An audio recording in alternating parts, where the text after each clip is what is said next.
sommaire de ce 13h, les meetings de soutien au gouvernement de la transition. Des milliers de personnes sont sorties ce samedi à Ouagadougou et à Bobo-Dioulasso pour appeler, entre autres, à une relecture de la constitution burkinabé. On en parle en début de journal. 2 camps pour un bonnet à Falangoutou, dans la région du Sahel. Une situation qui semble menacer la cohésion sociale et le vivre ensemble dans cette partie du Burkina en proie aux attaques terroristes. Des personnes ressources de la commune apportent des éclaircissements dans cette édition. Le district 403 du Lions Club International aura bientôt son siège. C'est un bâtiment à 3 étages avec toutes les commodités possibles. La cérémonie de la pose de la première pierre à suivre dans ce 13h. Bonjour et bienvenue. Direction tout de suite la place de la nation de Ouagadougou. À l'appel de la coordination nationale des OSC du Burkina, des milliers de personnes se sont retrouvées là-bas ce week-end pour réaffirmer leur soutien au gouvernement de la transition. Dans leur déclaration, les leaders de cette coalition ont dénoncé entre autres la manipulation du peuple burkinabé par certaines organisations sous-régionales et internationales. Ils appellent également à un changement constitutionnel à l'image des réalités du Burkina. Les précisions Alexis Wenkouni Belnaba. À l'appel de la coordination des organisations de la société civile du Burkina Faso, ils ont répondu présents. Ils sont sortis, disent-ils, pour soutenir les forces de défense et de sécurité et les volontaires pour la défense de la patrie en première ligne de combat sur le théâtre des opérations pour la reconquête et la sauvegarde du territoire national. Quelques messages ont été envoyés à l'endroit du partenaire français. La question de la souveraineté était centrale. Peuple du Burkina Faso, notre souveraineté ne doit plus être partielle, mais totale. Elle est non négociable. C'est pourquoi nous, peuple invincible de la rapacité venue de loin, nous disons oui à un changement constitutionnel à l'image des réalités burkinabées.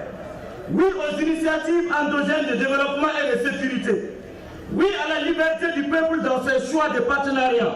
Non à la manipulation du peuple burkinabé par certaines organisations sous-régionales et internationales. Non aux valeurs locaux et leur politique interne de déstabilisation. Non à la politique française de déstabilisation et de diabolisation du Burkina Faso. Le mouvement Aréolo, debout sur les remparts du Mali, a fait le déplacement de Ouagadougou pour soutenir cette coordination dans ses actions. Sidiki Kouyaté, porte-parole général de ce mouvement panafricaniste et souverainiste, dit suivre le Faso dans sa résistance contre l'impérialisme. La jeunesse du Burkina Faso s'est réconciliée avec sa conscience. Et nous venons, c'est pour saluer cette réconciliation. Nous venons pour saluer cette jeunesse qui a compris que l'avenir, ce n'est pas demain, mais que c'est l'avenir, c'est aujourd'hui. Parce que l'avenir sort du passé. Et donc le message est très clair, le Burkina Faso doit aller de l'avant. Le Burkina Faso doit avoir raison sur les forces obscurantistes. Et voilà pourquoi le peuple malien est fier aujourd'hui du peuple burkinabé. Et nous sommes là pour qu'à jamais nous soyons unis pour faire face aux impérialistes. Donald Mangoubi du Congo, président de l'association RASA, Rassemblement des Africains et des Afro-descendants pour la souveraineté de l'Afrique, a aussi fait le déplacement dans la capitale burkinabé pour la circonstance. Pour ce dernier, la jeunesse africaine reste debout. Il ne faut plus qu'on refasse les erreurs du passé. Rappelez-vous du message de Thomas Sankara qui disait que je me sens seul. Je me sens comme un cycliste qui est en train d'arpenter une pente très raide. D'un côté et de l'autre, il y a des ravins. Je dois pédaler afin que je ne tombe pas parce qu'il était abandonné. Il se sentait en tout cas abandonné par ses propres mots. Et nous venons faire passer ce message-là. Nous ne pouvons pas abandonner le président Ibé. Quel que soit ce qu'ils vont utiliser, les problèmes du Burkina Faso, c'est les Burkinabés eux-mêmes qui doivent l'arranger. Peuple invincible et jeunesse dite consciente du Burkina Faso reste mobilisé et en alerte maximale jusqu'à la victoire finale contre les forces obscurantistes, fait noter cette coordination. La réelle adversité impérialiste du pays des hommes intègres commence maintenant, conclut la coordination des OSC du Burkina Faso.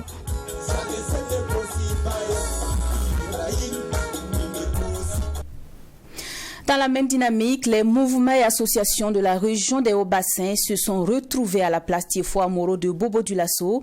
Ils dénoncent ce qu'ils appellent des germes de division dans la Constitution et se disent également favorables à sa relecture. Serge Bado, depuis la ville de Sia. Réaffirmer leur engagement et soutien aux autorités de la transition, c'est l'objectif de ce meeting organisé ce 1er juillet par les mouvements et associations de la région des Hauts-Bassins. Pour Joseph Bado, leur porte-parole, en plus du soutien à la transition, le message est également à l'endroit de la communauté internationale. Pour lui, tous les mouvements et associations de la région des Hauts-Bassins soutiennent l'idée d'une nouvelle constitution. Premièrement, à l'endroit de la communauté internationale, vis-à-vis de la position prise par notre peuple pour soutenir vaille que vaille notre président, le capitaine Ibrahim Traoré et son équipe dans leur engagement pour libérer totalement notre pays, le peuple burkinabé, de cette oppression, de cette position esclavagiste qu'on a vécue depuis il y a de cela 60 ans d'environ.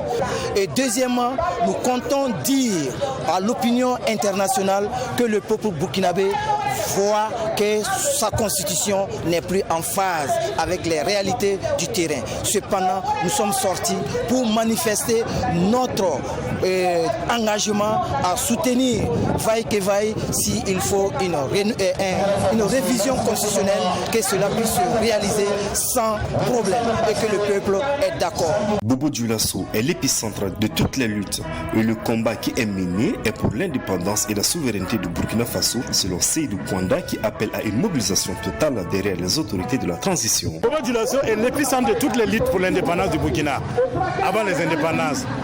Aujourd'hui, moi avec mes camarades, on a décidé de venir soutenir la jeunesse consciente engagée de la région des Hauts-Bassins pour prouver que nous sommes face à notre destin. Il y a notre souveraineté, notre indépendance qui est en jeu avec le capitaine. Et nous, les vieux pères, les Arabes blanches, on a décidé de retourner à nos sources. Parce que la source de toutes les luttes au Burkina, ça commence par cette région. C'est pour ça que nous sommes là aujourd'hui. Pour dire à toute la jeunesse burkinabé, tout bord confondu, que nous sommes face à notre destin, l'indépendance, la souveraineté avec le capitaine. Il ne faut pas qu'on dort. On a raté en 1987 et la victoire c'est en 2022, le 30 septembre que c'est arrivé.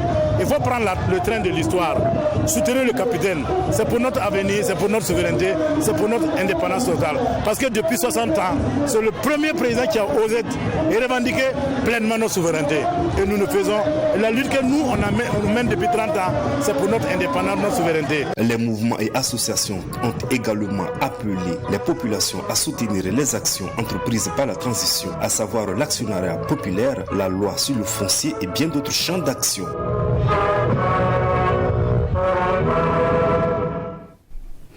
À Falangoutou, dans la province du Sénat, région du Sahel, une question de chefferie semble cristalliser les attentions après la mort de l'ancien chef Oumarou Moussa Maïga. Deux prétendants se présentent pour sa succession, Djibey Daoudou Maïga et Bourema Issa Maïga, qui se seraient même fait introniser alors qu'un consensus n'a pas été encore trouvé pour désigner le candidat. Une situation qui oppose alors deux camps. Des personnes ressources proches de Daoudou Maïga ont animé une conférence de presse ce week-end pour apporter des éclaircissements sur cette affaire de chefferie. À son sommet, Maxime Jean Bambara nous en dise plus. Que les fils de Falangoutou se donnent la main. Falangoutou va mal, selon ses conférenciers, qui en veulent pour preuve la situation sécuritaire à laquelle se greffe un problème de chefferie coutumière dans le village. Problème de chefferie, selon eux, qui menace la cohésion sociale et le vivre ensemble. Tout aurait commencé en 2010 après la mort de l'ancien chef Oumarou Moussa Maïga. Deux candidats se déclarèrent alors pour lui succéder, Djibey Daoudou Maïga et Bourema Issa Maïga. Les deux se firent introniser chacun de son côté, créant le désordre et amenant l'administration à suspendre la chefferie dans le village jusqu'à nouvel ordre. On est resté dans ce contexte-là jusqu'en 2016. La famille s'est réunie pour choisir un porte-parole. Comme on a deux chefs et que l'administration ne reconnaît ni l'un ni l'autre, on va s'accorder pour que le porte-parole là joue le jeu entre l'administration et puis les partenaires. C'est dans ça on est. Ils sont venus pour nous réconcilier.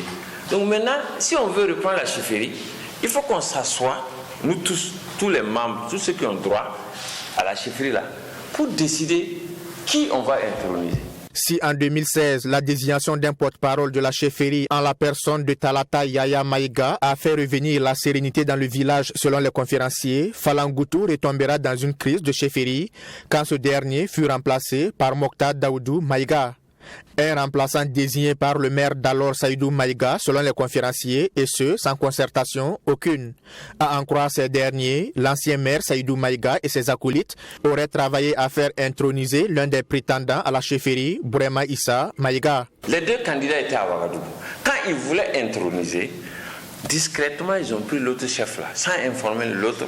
Donc, ici à Ouagadougou, on est tous là. Vous partez prendre un avion dans l'intention d'aller introniser, vous ne donnez pas l'information. Arrivé à Falagountou, c'est en ce moment que l'information est sortie. Les 11 quartiers ont dit qu'ils ne sont pas d'accord. Ils ne sont pas au courant de ça. Où sont les autres? À l'issue de la conférence de presse, nous apprenons que certains ressortissants du Falangoutou qui tentaient d'avoir accès à la salle en auraient été empêchés. Visiblement, des ressortissants qui ne partagent pas le même avis que les conférenciers. La situation a été résolue à Ouagadougou ici par un collège de sages, des enfants, des descendants des princesses et des princes qui sont venus à Ouagadougou faire une réconciliation en septembre dernier, où le deuxième candidat a cédé à celui qu'on a été intronisé tout dernièrement. Celui qui est en train de tirer les ficelles, qui est en train de chercher à semer le désordre est reconnu de tous. C'est le nommé Maïga Abdourahmane, l'ancien, ancien maire de Falagountou. C'est lui qui est en train de semer tout ce trouble-là. Et pourquoi? À quelle fin? Je ne sais pas. Peut-être qu'il a des, un plan politique. Peut-être qu'il a un autre plan. Je ne sais pas. Si le camp de Djibé Daoudou Maïga propose la voie des élections pour départir les deux candidats, l'autre camp n'entend pas de cette oreille. À Falagountou, il n'y a jamais de vote. Les 14 quartiers, la chefferie ne les concerne pas. C'est un seul quartier que la chefferie concerne. Et je vous répète ça parce que la chefferie de Falagountou appartient à une seule famille, la famille royale. Si ton papa ou bien ton grand-père n'a pas droit, tu ne peux pas être, tu ne peux pas prétendre. Maintenant, chez nous, l'intronisation se fait par les enfants des descendants des princesses. C'est leurs cousins, c'est eux qui attachent le turban. Que se passe-t-il concrètement à Falangoutou? Crise de succession réelle ou manœuvre? Difficile de se faire une idée, d'autant plus que Falangoutou, avec ses 14 villages, est dans une zone à fort défi sécuritaire qui est plus difficile d'accès. Après plus de 3 décennies passées à dispenser le savoir aux étudiants de l'université Joseph Kizerbo et plusieurs autres universités d'Afrique, le professeur Jean Kouligati est admis à faire valoir sa retraite le 10 juillet prochain. Les étudiants sont venus de différents pays pour rendre hommage à celui-là qu'ils considèrent comme un modèle. La cérémonie d'hommage a eu lieu à l'Institut de génie de l'environnement et du développement durable, en abrégé IGED, un institut créé par le professeur Jean Kouligati lui-même. L'ambiance, c'est avec Mami Driana Kamabou. Natif de la région de l'Est, Jean Kouligati est un professeur titulaire de physique. Fondateur de l'Institut de génie de l'environnement et du développement durable, le professeur Jean Kouligati a encadré plusieurs étudiants. Cette cérémonie d'hommage est donc une occasion pour les anciens et les nouveaux étudiants de témoigner leur reconnaissance au professeur. Pour le président du comité d'organisation Ouseni Sawadogo, au-delà d'être leur enseignant, le professeur Kouligati est un modèle pour tous ses étudiants. Raison pour laquelle cette cérémonie a été initiée. Une cérémonie qui a été marquée par des témoignages et de remises des cadeaux, suivies de remises des attestations de reconnaissance de différentes promotions allant de 2002 à 2022. Ce qui nous intéresse, c'est son esprit, sa façon de faire, motiver les gens à avancer avec les autres. Nous souhaitons que là, les autres enseignants, maîtres assistants, maîtres de conférences, assistants tout simplement, et les étudiants adoptent cet esprit-là pour qu'on avance ensemble. Nous, salariés d'entreprise, parmi nous, on a des salariés, on a des patrons d'entreprise, on a des gens qui ont créé leur entreprise. On diffuse cet esprit-là et on veut que ça continue.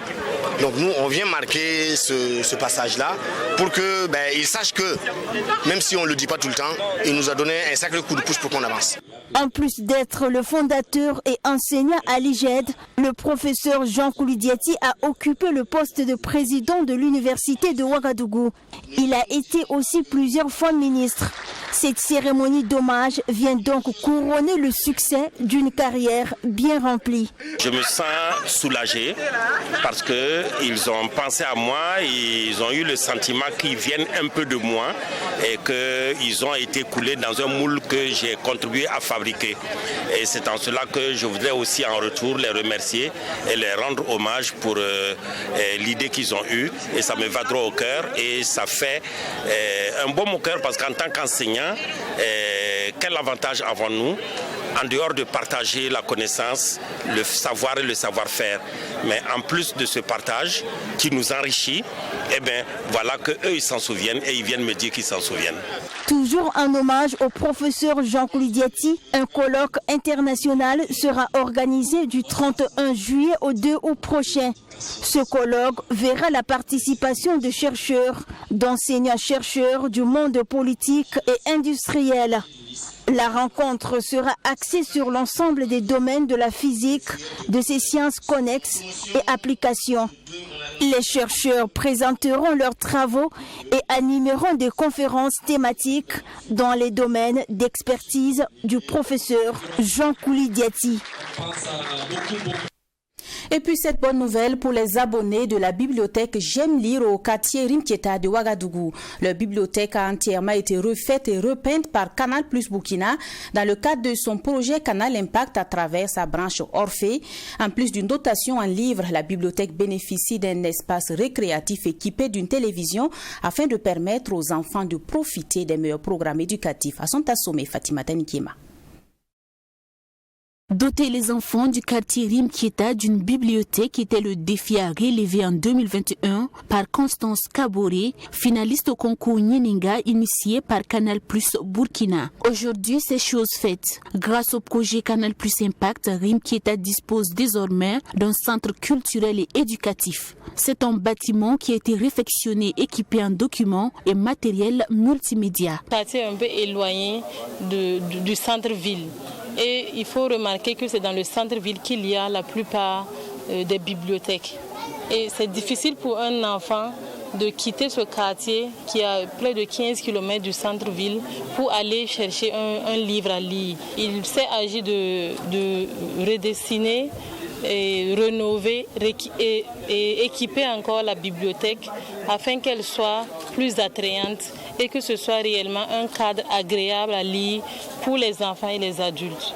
Pour Jonathan Lett, directeur général de Canal Plus Burkina, c'est un plaisir d'accompagner les actions contribuant à la formation des enfants. Il est donc tout à fait normal selon lui que Canal Plus associe son image à ce projet. Aujourd'hui, on est à Rimkieta. L'idée, c'est d'apporter à des enfants un espace récréatif et aussi un espace culturel où ils vont pouvoir s'informer et s'instruire. S'informer et s'instruire grâce à la télé, puisqu'on offre un abonnement Canal Plus avec notamment les chaînes Nathan ou alors National Geographic qui sont des chaînes culturelles. Et puis grâce à des livres, puisqu'on offre des livres dans la bibliothèque qu'on a contribué à entièrement refaire de manière à ce qu'elle soit parfaitement belle, ludique et agréable pour les enfants. Et quand je dis on, je devrais préciser, c'est plutôt l'équipe d'Adjaratou, de Ma Ville en Peinture, qui a bénévolement travaillé avec son équipe, vraiment on les remercie, pour faire de cet endroit un endroit magnifique, vraiment fabuleux. La bibliothèque J'aime lire est un projet initié par l'association Action Libre Africa. Elle est ouverte aux enfants comme aux adultes selon la coordonnatrice. Le prix de la stigmatisation, c'est le tout premier livre du magistrat Unteni Félix Natama présenté au public ce week-end. À travers son personnage principal, le livre met à nu les conséquences liées au rejet, à l'abandon et à la stigmatisation. L'auteur interpelle à l'insertion sociale des personnes vulnérables dans ce contexte de crise sécuritaire. Le prix de la stigmatisation a été dédicacé en présence d'Abdou Gamieya. Firo est né d'un père alcoolique, donc absent, et d'une mère abandonnée à son sort. Quelques années après, il est contraint de quitter l'école pour chercher à s'occuper de sa mère malade. Après le décès de sa mère, il n'a pas réussi à s'intégrer dans la société qui lui a toujours tourné le dos. Désespéré, il finit par se radicaliser et rejoindre les groupes armés terroristes. C'est la substance de l'histoire du personnage principal du roman Le prix de la stigmatisation de l'écrivain Unteni Félix Natama. À travers cet ouvrage basé sur des des faits réels. Il dit vouloir interpeller des Burkinabés sur les causes du terrorisme au Burkina Faso.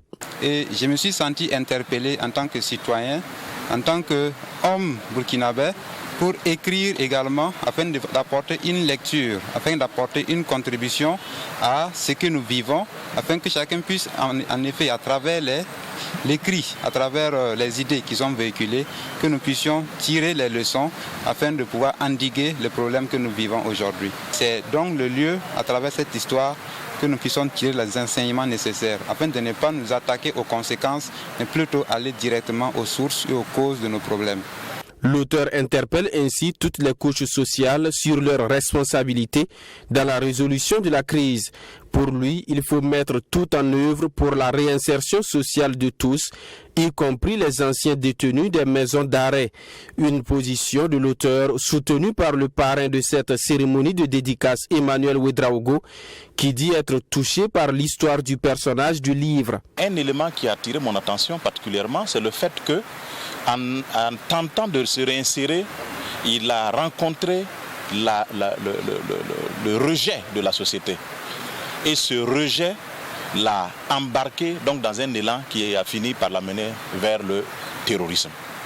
Alors ça interpelle la société par rapport à tout ce qu'on juge quotidiennement, qu'on envoie dans nos maisons d'arrêt.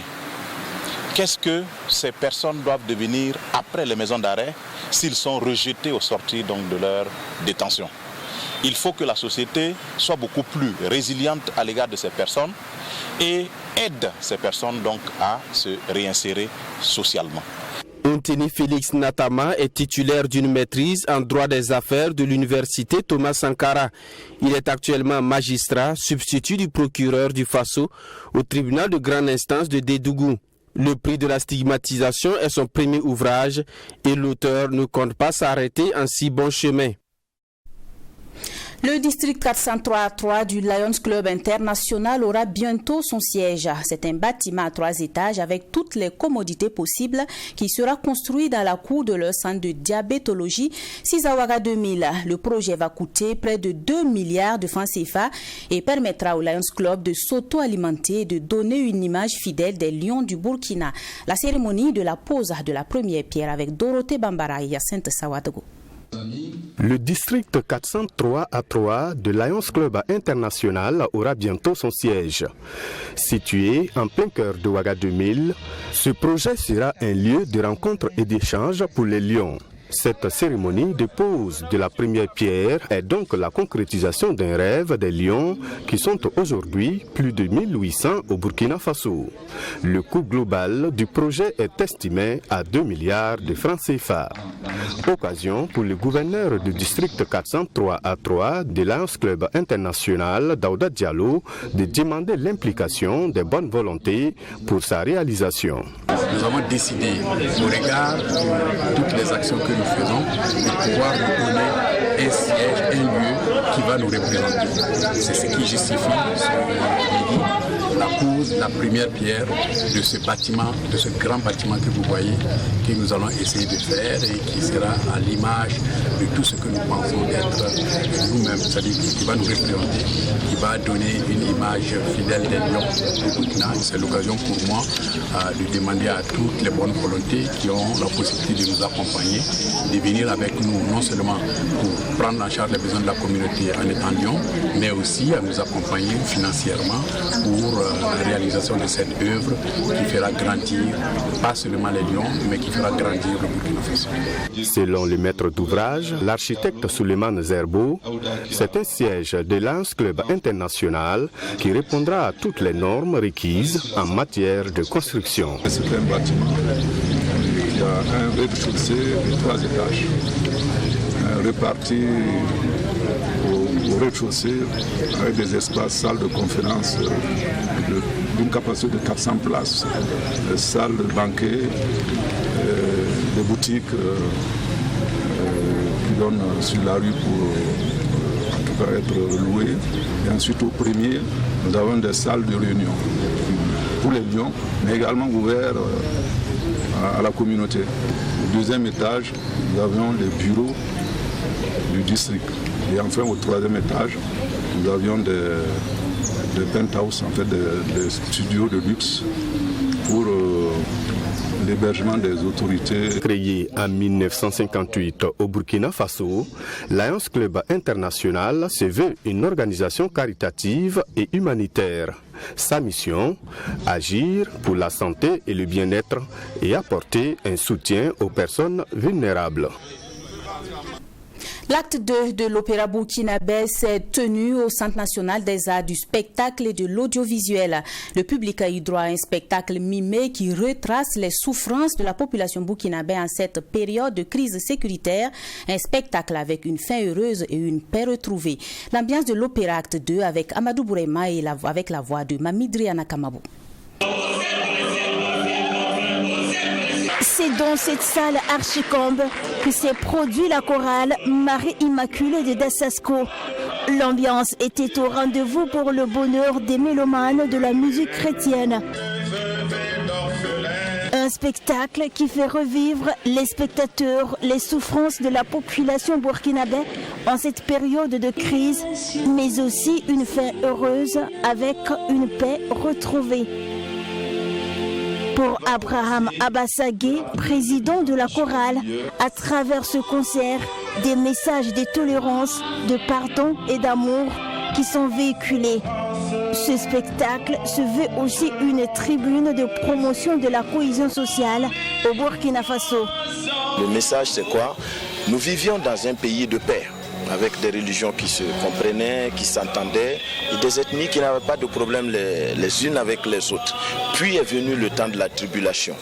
Et comme on dit chez nous, quand l'eau se trouble, il reste qu'elle se tasse. Et c'est vers là que nous allons. Et ce spectacle-là, c'est pour donner ce message. Il faut qu'ensemble, nous continuions de nous souvenir de ce que nous étions avant. Le Burkina Faso d'avant est toujours possible aujourd'hui. Ce concert avec la chorale Marie Immaculée de Dassasco a tenu toutes ses promesses selon les organisateurs. Il est chanté dans un registre lyrique et de chants classiques avec des compositions burkinabé, italiennes et françaises. Rose Sanou, marraine de la chorale, se dit être fière de ce défi relevé. Elle a aussi souligné dans ses propos qu'elle est aux côtés de la troupe depuis plus de 20 ans. Ce soir, je suis là pour glorifier le nom du Seigneur, car Saint Augustin a dit, prier et chanter, c'est prier 2 fois. Et moi, je trouve que prier, c'est chanter, c'est prier 1000 fois, honorer le nom de glorifier le nom de son Dieu.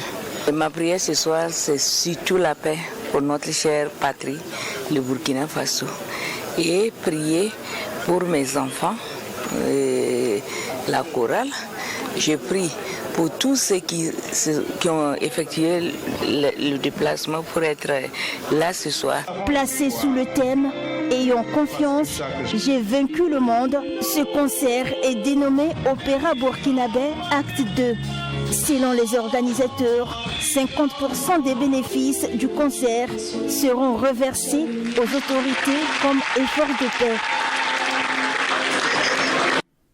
Nous bouclons ce trésor avec le Grand Prix cycliste Savane Média. La 3e édition a été remportée par Bourema Nana sur l'avenue Charles de Gaulle de Ouagadougou. Le coureur de la SBCL a bouclé les 148 km à parcourir en 3h36. Suivons. Bourema Nana de la SBCL succède à Abdoulaye Rwamba de la JCK pour cette 3e édition de la course cycliste Savane Média. Au départ, 98 coureurs ont pris le départ à Boulbi pour une distance totale de 148 km avec un circuit de 12 tours sur l'avenue Charles de Gaulle. Avant le contournement, 63 coureurs abandonnent et 34 entament la boucle de 12 tours. À 5 tours de l'arrivée finale, le peloton est disloqué en 3 groupes. À la tête du premier groupe, Bourema Nana dirige la course avec une vitesse moyenne de 41 km/h. Le groupe intercalaire tente de faire la jonction au dernier tour, mais l'écart étant près de 5 secondes, n'y arrive pas. Bourema Nana détourne Abdoulaye Rwamba avec un temps réel de 3h36 48 secondes et une vitesse moyenne de 41,04 km/h. Il dit avoir réussi grâce à un travail collectif. C'était vraiment dur avec le vent. Donc, mais comme c'est un travail collectif, à la fin, ça a été bon. Donc, c'est pas moi qui a remporté cette victoire. C'est l'ensemble de l'équipe de l'ASBCL qui a remporté cette victoire. Quand on était au nombre de 4, j'ai tenté de partir seul, mais je n'ai pas pu. Donc, j'ai temporisé pour attendre les autres. Donc, vers à la fin, c'est l'ASBCL qui a remporté. Abdoulaye Rwamba de la JCK arrive deuxième, suivi de Souleymane Koné de l'UCO. Le champion national Paul Doumont prend la 5e place. Une édition réussie selon le promoteur Aboubakar Zida d'Issidnaba. Il y a des jours dans la vie de l'homme où il doit parler peu. Il s'agit des jours de la peine et les jours de joie. Aujourd'hui, nous devons parler peu pour ne pas se tromper. Parce que notre joie est immense. Ça fait la 3e édition que nous essayons et nous réussissons, particulièrement cette année. Cette dernière édition était incertaine. Incertaine pourquoi la raison de l'insécurité qui frappe les pays, même les grands tours comme les tours de Faso n'ont pas été épargnés. Donc ne parlons pas des tours comme des nôtres.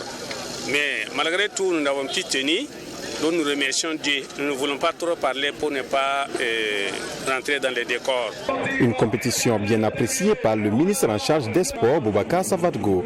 Pour lui, l'initiative est à soutenir afin que les organisateurs puissent le faire dans d'autres disciplines.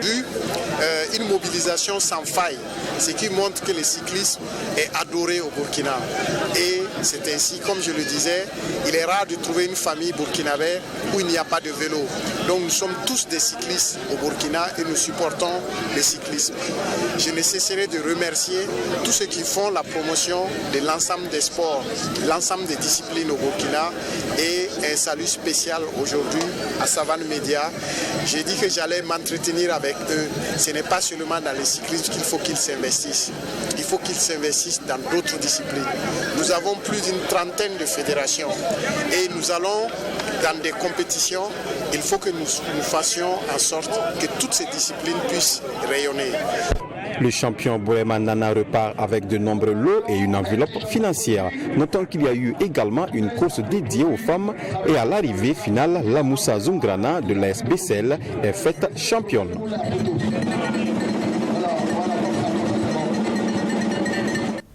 Voilà qui met fin à ce 13h. Merci de l'avoir suivi. Bonne suite de programmes sur les antennes de la télévision interactive.